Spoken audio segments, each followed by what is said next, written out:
Hi, welcome to Lunch with EFI, episode 8, with Jason Bedrick and me, your host for today, Jay Greene.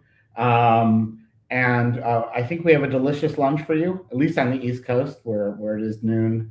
Elsewhere, I guess it's a delicious brunch, perhaps with mimosas or Bloody Marys or something to make it more interesting. So we just want to tell you about our appetizer, main dish, and dessert for today's EFI lunch. So let's kick it off with Jason telling us about his appetizer. Yeah, so the appetizer, save us from save. As the Wall Street Journal put it, the end of illegal student loan forgiveness is over.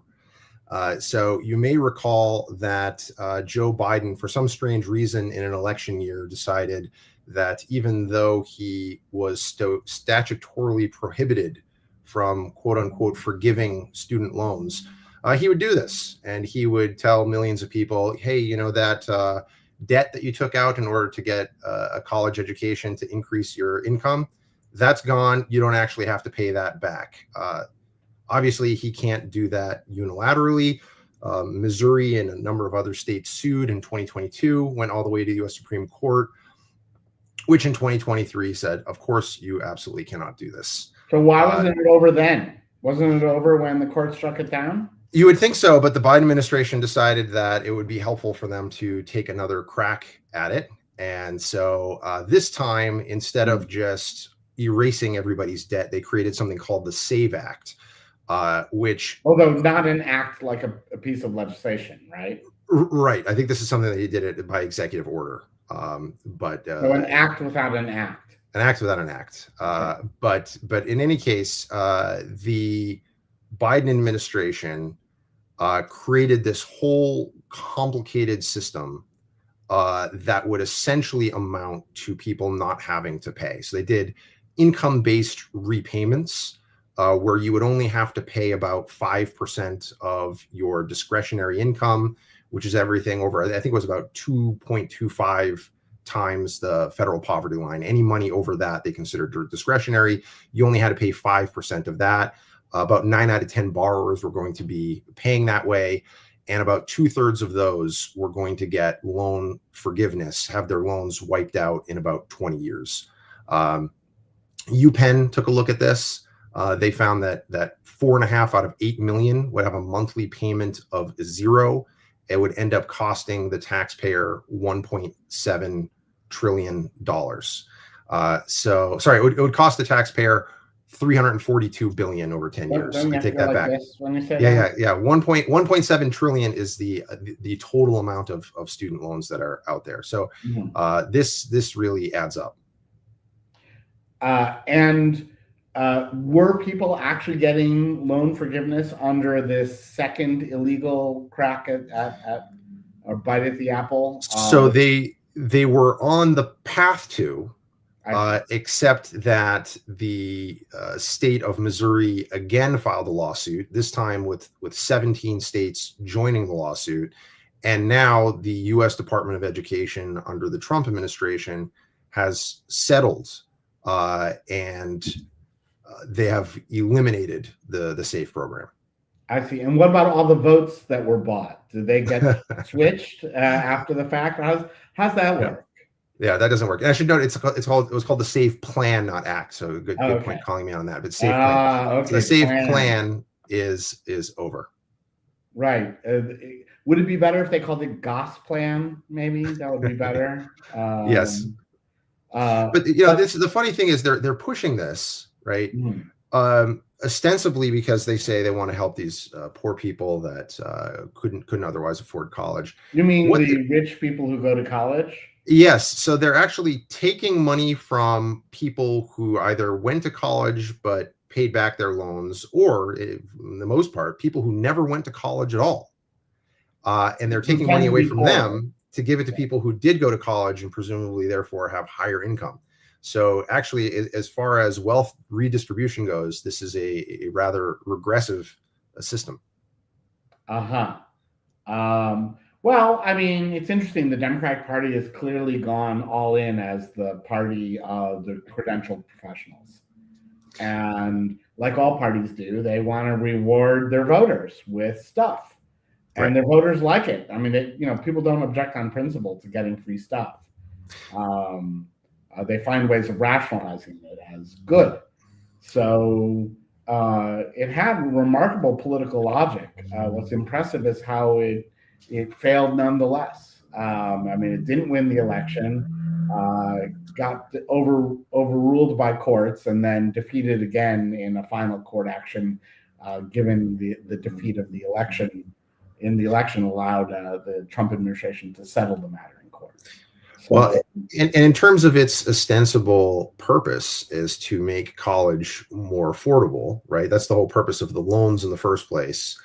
Did the loans make college more affordable?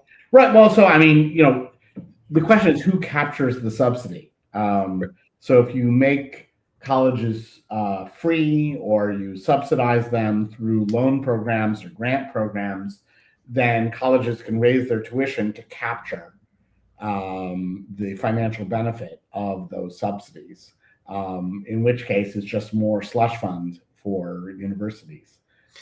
Which can then continue to raise their tuition. And once they raise the tuition, they say we need more generous subsidized loans or grants or direct. Right. It's like a serial killer writing in lipstick on the mirror, "Stop me before I raise tuition again." Right. Which brings us to our main dish. That's a good segue. Yes. What's our main dish today, Jay? Well, our main dish, and let's see, I can put it up with there we go. Show. Well, I keep taking it, putting it, there we go. We're having competitive clicking. Yes. Okay. Our main dish is unpacking the compact. So this is, people get confused about this, but Trump has disputes with individual universities, several of which have now settled in individual agreements with those universities. And then he has proposed a compact for any university that wishes to enter into the compact for what the arrangements could be going forward.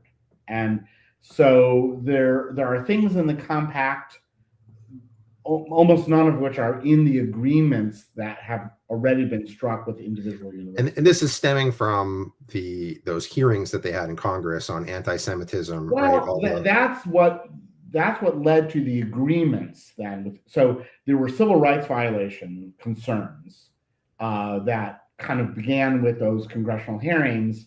And that's what has led to a series of disputes with individual universities and then agreements with individual universities, most recently Northwestern, but previously Columbia, Brown, and Penn, and University of Virginia have all settled and reached agreements based on their individual disputes with the Trump administration over civil rights violation concerns.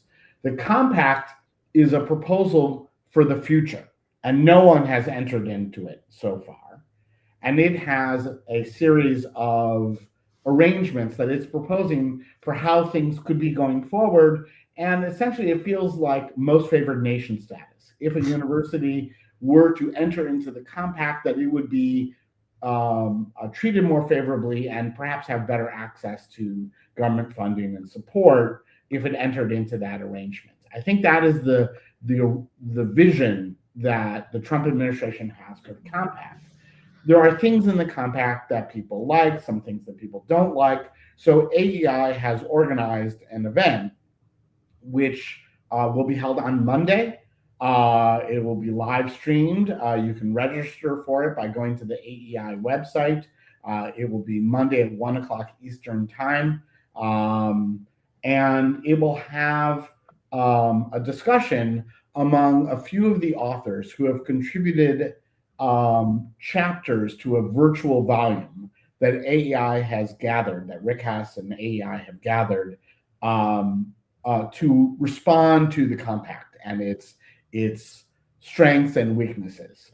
So I am one of the contributors to that, both to that volume and to the, I'll be a participant in the discussion on Monday. So I thought I'd give you, for the main dish today, for our lunch with EFI, a little taste It's sort of like, when you have a wedding and you have the tasting menu where you go and get to eat it before the wedding to see how delicious it's going to be. That's what this is. This is the sampling menu for the event that actually will be on Monday. And look, why should they enter into these compacts at all? Why? I mean, there are some who are agitating and saying, no, this is a violation of these universities' academic freedom, and Sure. they should just hold out. Trump's a lame duck. They were here before Trump, they'll be here after Trump. Just hold out, and why agree to all this? Right. Well, I mean, just to be clear, my contribution to this volume and discussion is on a specific part of it, but I can also speak more generally to the compact. And the reason I think why universities might be interested in the compact is, frankly, they're in political trouble. They're really unpopular, especially with Republican elected representatives and officials. And they are incredibly dependent on government subsidy for their livelihood. And given that they're in political trouble with at least one major party and not too popular with the other, at least some segments of the other, for an industry that's incredibly reliant on government subsidy, this is bad politics for them. And they might want to remedy those bad politics by demonstrating. You're telling me that if you are almost entirely dependent on government subsidy, and there are two political parties that tends to go back and forth, that you don't really want to put all your eggs in one party's basket? Right, when you don't even have the full support of that one party. That's really bad politics. So universities, for such smart people, they're shockingly dumb, at least when it comes to politics. And I think they just felt entitled that the money was going to flow. They were worthy of it. They were deserving. Hand over the money, dummy. We're smarter than you is not a fantastic worldview. By comparison, the military contractors are defense contractors are pretty smart.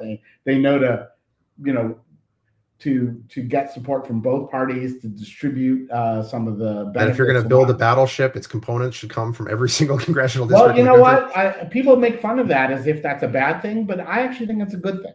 It's a good thing because it shows that politics is not a dirty and bad thing. Politics is a good thing. What it is that it shows that benefits are broadly distributed in the country, and therefore that the support for public programs should broadly benefit and therefore receive broad support. And building that broad coalition of support is good politics and good policy. And thinking just because you're smarter and better or more worthy, and therefore, no matter how narrowly targeted the benefits of your activity is, people should nonetheless support it. That's bad policy, bad politics, and immoral. And so, rather than I know everyone hates politics and hates the fact that battleships have components made all over the country, but that's a good thing. It's not a bad thing. So the compact is at least Trump's initial offer for what a positive arrangement could look like between universities and the federal government. And by the way, universities don't have to enter into it. No one is compelling them to do it, okay? But they might want to, and it might be politically prudent for them to do it. It's also clear that there are some things in the compact. Yeah, go ahead. Well, I was going to say there's the political angle, right? But there's also another point which I've heard you make a number of times, which is they're guilty. Yeah. Well, okay, no, right, but this is a little bit mixing the agreements with the compact. These are two different things. The agreements are settling civil rights accusations. Right. So they had reasons. Penn and Brown and Columbia and Northwestern and UVA all entered into agreements with the federal government to settle accusations of civil rights violations, and they had very good reasons to enter those agreements because they were guilty.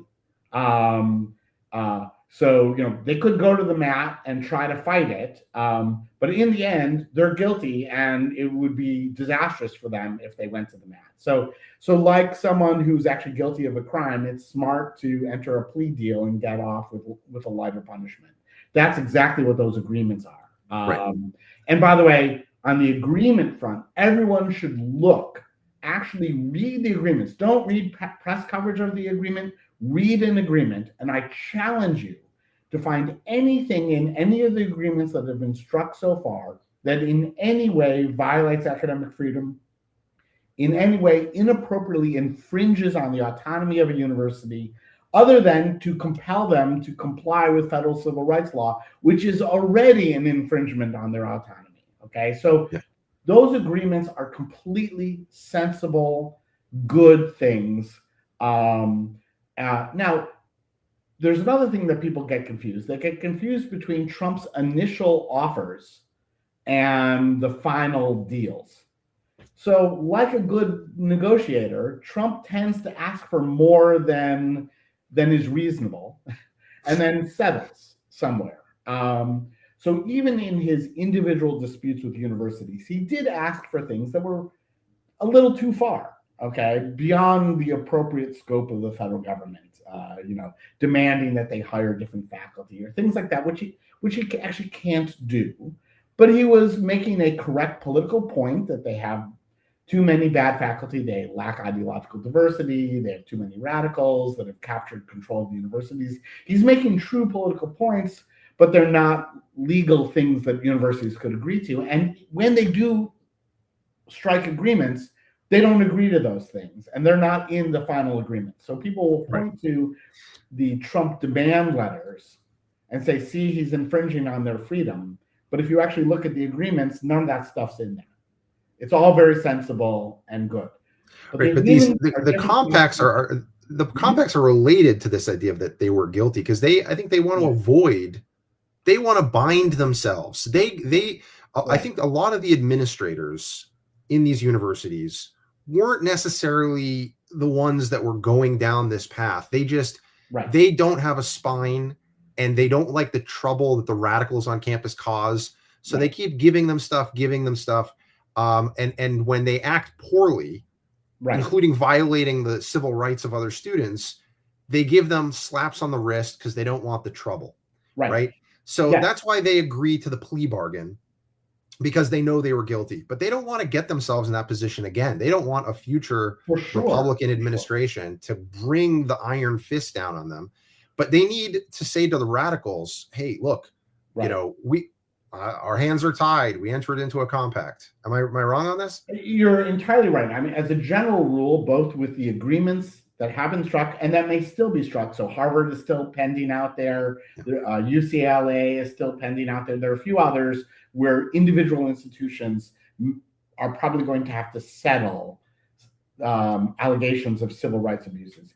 For both those agreements and this proposed compact, universities will have an incentive to enter into them, not only because it is prudent politics externally, but with restoring some confidence among Republicans, but internally it politically helps them, because the leaders of these universities have realized that they no longer control their institutions. They have, over time, ceded control to well-organized radical groups of faculty. They're not the majority of the faculty, but they're noisy, well-organized groups of faculty and some students who've hijacked the universities for their own agendas and are willing to damage the universities and expose them to civil rights violations in order to pursue their agendas. This is not in the interest of the leaders of the universities.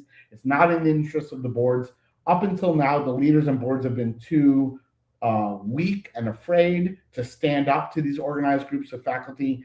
Trump is actually helping them by allowing them to blame him for the stuff that they actually have wanted to do anyway. Right. So they want to do things like centralized control over disciplinary policy, not allow groups of faculty to have final say over appeals of disciplinary punishments for students. When that was happening, as at Harvard, as at Columbia, they were just letting people off because the radical faculty took over the boards that were the boards of appeal for disciplinary action, and they were letting people off. okay, Right. even though they were guilty. And letting people off was exposing the university to a civil rights violation. So now they've agreed that you can't have final say of discipline located anywhere other than ultimately in the board of trustees. And look, this ties in with our appetizer, because the fact that there was so much cash with grants and direct federal payments and subsidized loans, it gave the universities huge slush funds. So when the radicals came year after year to the administration saying, give us stuff, they would say, okay, tell you what, we'll create a DEI center for you. Sure. We'll hire some professors that teach genderqueer ideology, whatever it is. Like in DEI bureaucracies, they created oppression studies departments as concessions to try to fend off these angry groups. But what they were doing was feeding the alligator until the alligator got big enough to come and eat them. That's right. But it also relates to our last segment, our dessert, the Manchurian professor, because that's the wrong one. There we go. Foreign agents have been very interested in infiltrating not just the far left domestically, but internationally. And so we have seen that the Communist Party of China has infiltrated college campuses around the country. There's massive espionage. We saw this at Harvard. We saw this at Stanford. We also have seen where there was a Chinese national that was arrested bringing in things that could be used to create a biological weapon, and they were bringing it in under the guise. It would damage our crops. It was a fungus. That's right, to damage crops. But this was under the guise of university research that they were bringing these things into the United States. So Congress is fighting. Bringing it in. What's that? Illegally bringing it in. Right. Right. Yes. So now we have 3 bills that are going to be going before Congress soon. All of them, of course, with colorful acronyms. The first one is the Protect Our Kids Act, which is promoting responsible oversight to eliminate communist teachings for Our Kids Act, the Protect Act. Are there like consultants who help come up with these acronyms? I'm sure there used to be. I'm guessing today they just use AI. Give us 10 possible, names for this act. And but yes, from the Patriot Act on, and I'm sure before that. But this one, it prohibits any federal funding going to K-12 schools that receive financial support directly or indirectly from the Communist Party, including these Confucius institutes that they have been putting. Sorry, it's K-12 or higher ed. It's elementary or secondary. So it's K-12 or higher ed. And they, the idea here is, if you're going to be taking money from the CCP, we're going to cut off all of your federal funding. And so this is going to incentivize these universities not and K-12 institutions not to take those funds, because they don't want to jeopardize these other funds. What I make in this essay that I contributed to the AEI volume on the compact is that people matter more than money.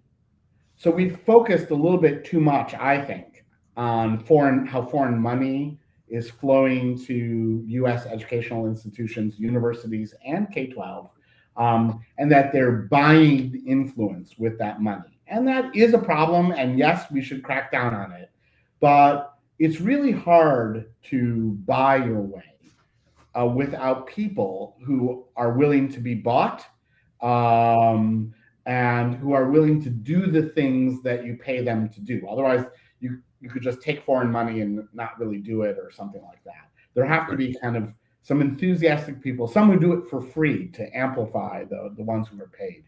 And so that's the reason why my chapter is about the influx of foreign students into higher education. And the compact actually places a 15% limit on foreign enrollment. So if a university joins the compact, it would agree to a 15% limit on foreign enrollments. The average in the Ivy League is currently 27%. However, the compact only limits undergraduate foreign enrollment and does not limit in any way graduate foreign enrollment. Unfortunately, the bulk of the foreign enrollment is in graduate school, not undergraduate. And in fact, if you look just at Harvard's undergraduate enrollment, it's currently at 15%. It would currently comply with the compact. They wouldn't even have to reduce it if they agreed to the compact. Is there a mechanism in the compact to change those numbers later, or everyone have to re-agree? No, well, the compact is just an initial bid in a negotiation. Yeah. So the bid could be made tougher. This is just a starting point for negotiation. And my essay proposes that this 15% should apply to combined undergraduate and graduate enrollment, not only to undergraduate. And frankly, graduate students pose more of a challenge politically, which is the thing we're concerned about. They come. They have a bigger role in running the labs and teaching intro classes, which means the espionage problem is more severe at the graduate level because they're running labs. And the indoctrination problem is more severe with graduate students because they're teaching intro classes. The way to think of graduate foreign enrollment is that they're the grape pickers of universities. They're the cheap labor that universities import to run the university, to do all the stuff that the faculty don't actually want to do, like teach classes and run labs, their jobs. So we have cheap labor come and do it. And frankly, Americans are not that enthusiastic about getting a really, low stipend where you have to then live like 6 to a house in some, Boston, Somerville neighborhood or something like that, to get by for about 6 to 10 years to get your PhD. Foreigners are willing to do that. And the reason why foreigners are willing to do that is because they know that it's a way into becoming a resident and eventually a citizen of the U.S. Because once you're in, it's easy to stay forever. Right. But it's hard to get in, but it's easy to get. There's no limit on foreign student enrollments currently, so they can come in just a ton. Some people say, it's because the foreigners are better at math, which is there's some truth to that. But another big part of why we have such huge foreign enrollments in graduate school is because they're willing to do this cheap labor. Right. Well, that exposes us to political dangers. The average foreign student is not a political radical, poses no danger, but some of them do pose a danger, and therefore we need to place some cap on this to prevent from being overwhelmed with some people who are foreign who come in as graduate students and are posing problems with indoctrination in classes and espionage in research labs. And actually, you see that there were Chinese nationals working for the CCP on college campuses around the country whose job it is to serve as minders, keeping an eye on any college. Well, Chinese actually, by Chinese law, every Chinese national enrolled as a student in the U.S. is obligated to cooperate with a Chinese intelligence agent and share whatever information they have. So, and they do this. A lot of these Chinese students aren't thrilled about this, and they try to figure out how to comply with the law and give as little as possible. But it's a very uncomfortable situation for them. And if they're shown hanging out with any, freedom movements or anything like that, they've got fellow classmates that are there to spy on them and report back to the CCP. Right, and they're reminded, that they have family back home who might be treated roughly and so on. So it's a real problem here that even good, decent foreign students coming to the U.S. might be coerced into playing espionage and subversion roles, particularly by the Chinese. Right. One other problem with this huge number of foreign students in graduate programs is it's a pathway to then becoming faculty. Postdocs and faculty get filled so that a quarter of all professors are foreign born. And the reason why this happens is that while H-1B visas have a cap on them for the for-profit sector, in the nonprofit sector, like universities, there is no cap, which means that universities, not only do they have unlimited number of foreign students they can bring in, but they have unlimited number of them that they can then hire as postdocs and faculty. And so that's part of the path in for a lot of these foreign students to becoming a resident, a permanent resident, and a citizen, is they get employed then at the universities, which then turn the universities into not really U.S. institutions. They become foreign institutions located here because they begin to be run by, including the faculty and the administration, by a very large percentage of foreign-born people who didn't grow up being educated in the American political system, may not have a particular appreciation for American political values.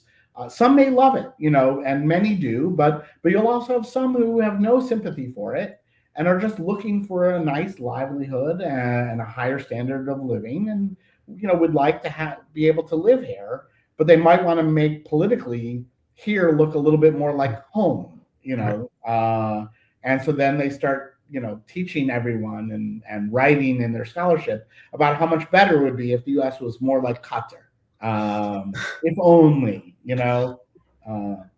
like sort of like for example. I hear that's fashionable these days. Yes, yeah, exactly. Well, there were two last bills I wanted just to mention from this. Sure. There were three. One was the Protect Act. The other two are known as the Trace Act and the Class Act. So the Trace Act is Transparency and Reporting of Adversarial Contributions to Education Act. Just brilliant. I love it. But what it does is it requires all local education agencies to actually notify parents that they have a right to request and receive information about foreign influence in their schools, what foreign entities are giving money to their schools. Could be China, or to your point, could be Qatar. It could be a wide variety of different foreign adversaries that have figured out, hey, these schools are happy to take money, and we can give them money and say, hey, why don't you use our curriculum on the Middle East? We're going to give you a bunch of money. Well, and that money also can be used to amplify the efforts of the foreign nationals who are being imported, right? That's right. Yes. It's and the so, money is the fuel to. That's right. Why don't you hire this person? Are the people. Right. So we've got a Qatari national who has come to the United States. You don't actually have enough Qatari nationals. Like, both of them are still in Qatar. Right. It could be Saudi, could be whatever. The point is, you're getting somebody who comes from the Middle East here. Right. Then they're going to a university that is flush with cash from Qatar and Saudi Arabia, etc. Then they're looking for a job after. Some of them are in the university system. Some of them are now going into K-12. They're setting up these centers all over the country. The Chinese have their Confucius centers. There are all sorts of these Islamic centers that we now see that are popping up at universities and increasingly at K-12. And so the Trace Act is saying to parents, hey, you've got a right to learn about this information. Then the last one, the Class Act, Combating the Lies of Authoritarians and School Systems Act. This is my favorite. These acronyms. The acronyms are great. And so this one, it has a disclosure requirement, but in this case, the disclosure is any funding or contracts from foreign entities must be given over to the U.S. Department of Education.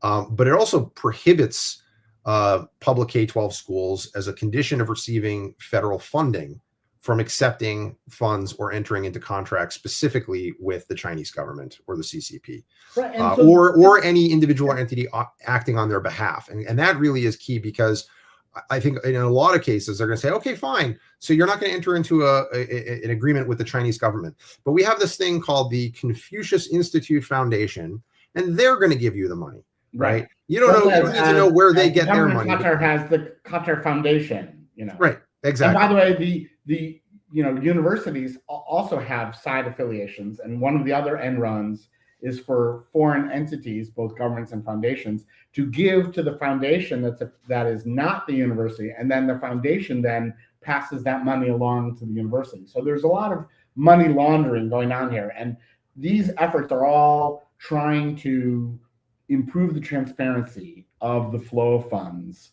that are trying to alter how our U.S. educational institutions teach our children what values they give them, what political systems they praise. This is no country can endure if it teaches its children that it's basically fundamentally bad. And the truth is, America is not fundamentally bad. Actually, America is fundamentally good. And I think these are all very sensible measures, which are also in the compact, basically. The legislation that's being proposed here are ways of beginning to piecemeal implement the compact. It would be smarter for universities to negotiate the deal as opposed to just sit there and wait and see whatever legislation gets put on them. If they can negotiate the deals, they might be able to get some things in exchange that are valuable to them. Otherwise, they're just going to get legislation imposed on them and only get restrictions and regulations and not get something else in exchange. The compact is an offer for a two-way relationship with universities, and I think it's a very positive development, even if every component of it is not appropriate or even legal. Right. It's an opening bid, and then they'll negotiate from there. Right. And of course, they wouldn't be entering into these negotiations if they didn't have the sword of Damocles hanging over them.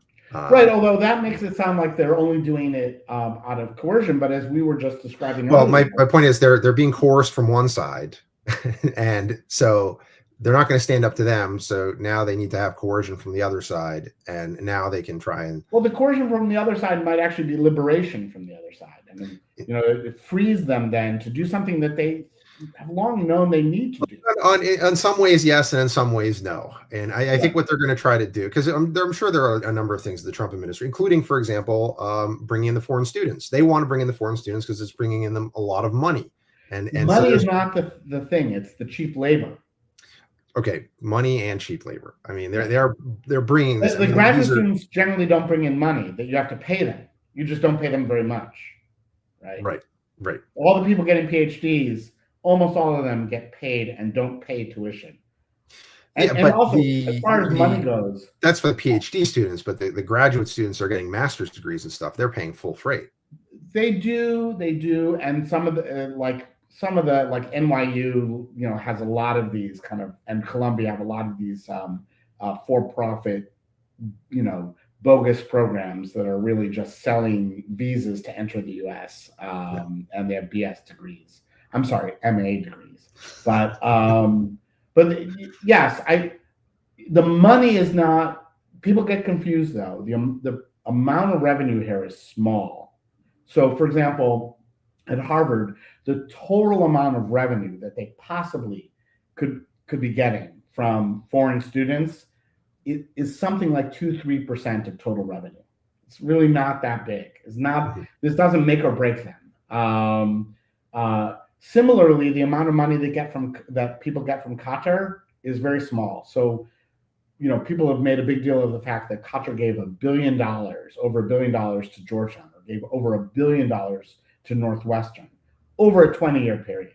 So it works out to roughly $50 million a year, which given that Northwestern's annual operating budget is $3.9 billion, $50 million a year is chump change.